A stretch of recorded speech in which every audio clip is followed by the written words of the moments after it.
In this video, I'm going to go over some of the attributes in Clip View that apply to both MIDI clips and audio clips. These are some of the things that we skipped over in the last two videos, and now we can get in there and see exactly how they work. So the first thing I want to do is pull up Clip View again by double-clicking on one of our clips. All right, and now I'm going to show the launch box by clicking in the Show Hide button. So first let's talk about the start and end of this clip. So right now the start is at 1-1-1. That's bar 1, beat 1, and the first 16th note. And this value is also represented by our start marker here. So by moving this start marker, we are changing where this clip starts playing. We also have an end marker that doesn't come into play because this clip is looping. So now we have the position of our loop. When I launch this clip, the loop also starts at 1-1-1 and is 8 bars long. And we can see that with this loop brace at the top. So if we wanted to make this clip 4 bars instead of 8 bars, we can drag that loop brace to the end of the 4th bar. And now that loop starts at 1-1-1 and it's only 4 bars long. So if I go over to this Korg track and the first clip in that track, we have actually broken the synchronization of the start of the clip and the loop brace. So this clip is starting at measure 1, beat 1, and the first 16th note, but it's looping starting at bar 5 and it's going for 4 measures. So watch what happens when I launch this clip. Starts at bar 1, it's going to play, and then it's going to repeat the last 4 bars. So when it gets to the end, it's going to go back here and only loop this section back at the end.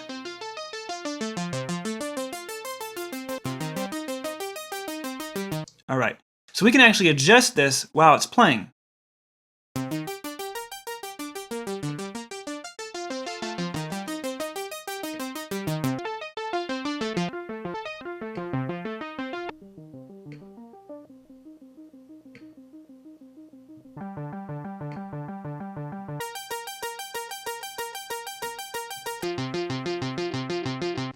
And what gets really crazy is that we can start MIDI mapping some of these parameters to a MIDI controller and now use a MIDI controller to move the start position, the loop position, the length with our MIDI controller.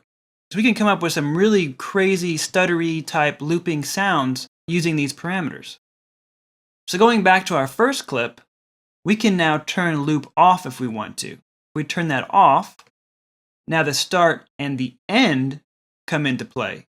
The clip is starting at measure 1 and it's going to end at measure 5.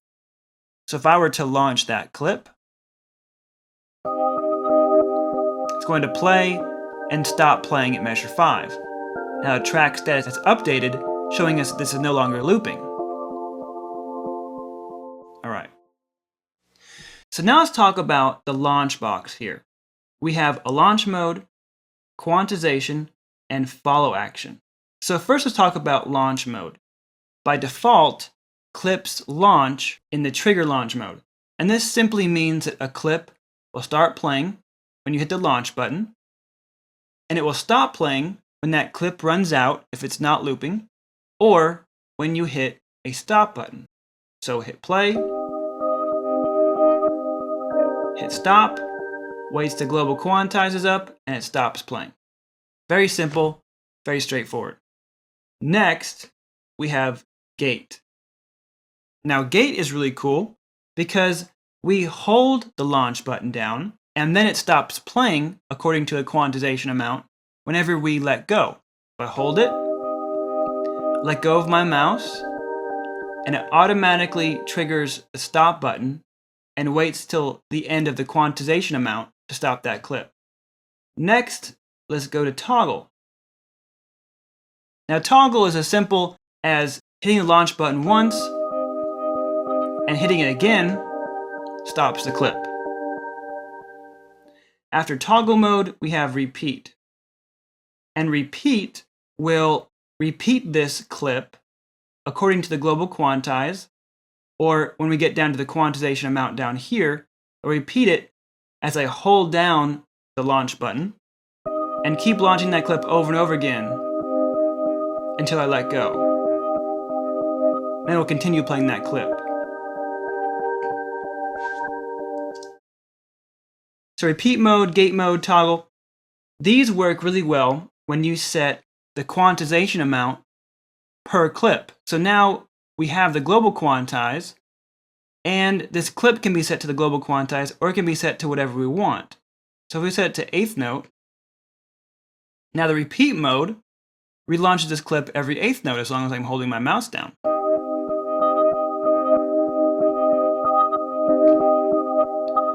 Same with gate. It stops playing on that eighth note.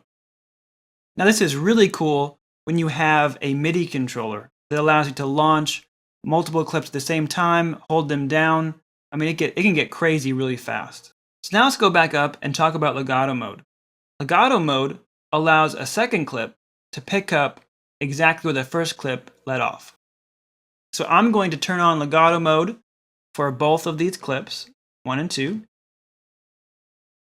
Set the launch mode to trigger, make sure we're on trigger for both. We are. And set the quantization to eighth note for both of these clips. Okay, great. So now I'm going to launch the first clip. And if I were to launch the second clip, somewhere in the middle of the first clip, it takes over where it left off. Normally, if I turn legato off, it starts at the very beginning of the clip. So we're going along, launch clip number 2, it starts at the beginning. If legato mode turned on, it picks up. So we're going to launch clip number 2 halfway through and watch what happens with clip number 2. It picks up right where the first clip was playing. So I've seen a lot of application for this. One of the coolest ones that I've seen is, say we have a track full of 1-bar drum breaks. So we have maybe 8 1-bar drum fills. With legato mode turned on, we can now randomly launch any of those clips, and we never lose our place in the measure. We're not starting back at the beginning. We're picking up where the previous clip left off. And with our quantization turned to 8th note, 16th note, or even off, set to none, we still always have that 1-bar feel. We're just changing our clip and changing the feel. It can get pretty cool really fast. So under quantization, we have velocity. This determines if velocity affects the volume of the clip when we launch it. So let's say I have 2 keys on my MIDI controller, C and C sharp, mapped to the first clip and the second clip. If I have velocity set to 100%, however hard I hit C or C sharp determines the volume of this clip. Now it's 100%, so that's full velocity controls full volume. We can of course move that down all the way back to 0, where velocity doesn't control the volume of the clip at all. So underneath velocity, we have follow actions. Now this is a cool way of automating how our clips can be launched. So let me break this down. We have a time, so we have 1 bar, 0 beats, and 0 16th notes. So after 1 bar is up, after a clip has been playing for 1 bar, it's going to do something. These are the things it can do. It can stop, play again, previous, next, first, last, any other. So if we have clips touching each other, and by touching each other, there's no blank clip slot between them, they can now interact through follow action. So I'm going to do one very, very simple. On the first clip, I'm going to make it 1 bar. After 1 bar, we're going to play the next clip. On the bottom clip, after 1 bar, we're going to play the previous clip. So watch what happens.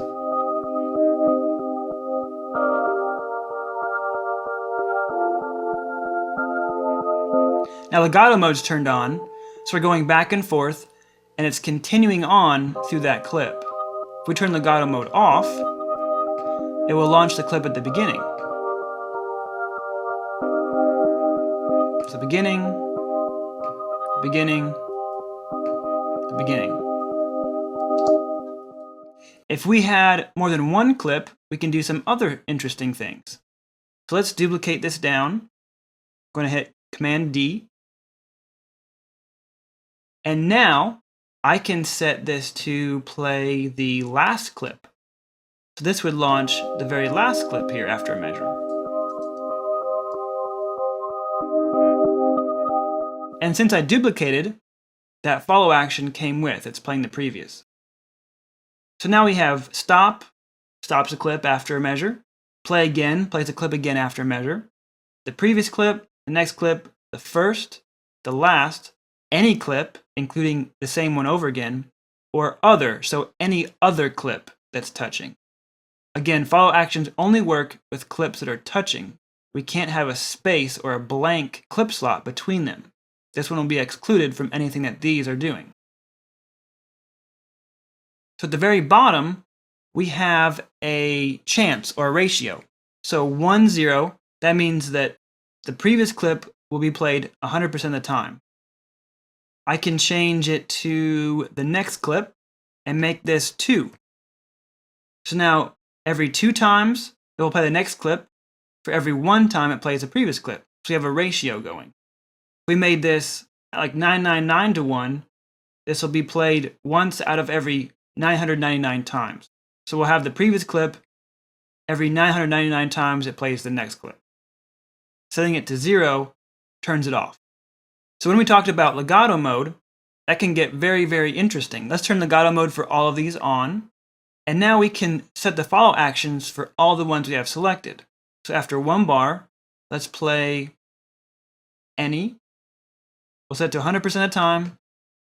Don't have to worry about this one because it's turned off. So now, it's randomly playing any clip, and it's continuing on through the measure. So we're never starting at the beginning, we're picking up where the previous clip left off. The final thing we'll talk about is the clip box.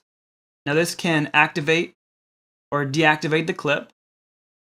We have the name, we have the color of the clip, we have the time signature this clip is in. So right now we have 4/4 shown at the top. We can make that 3/4.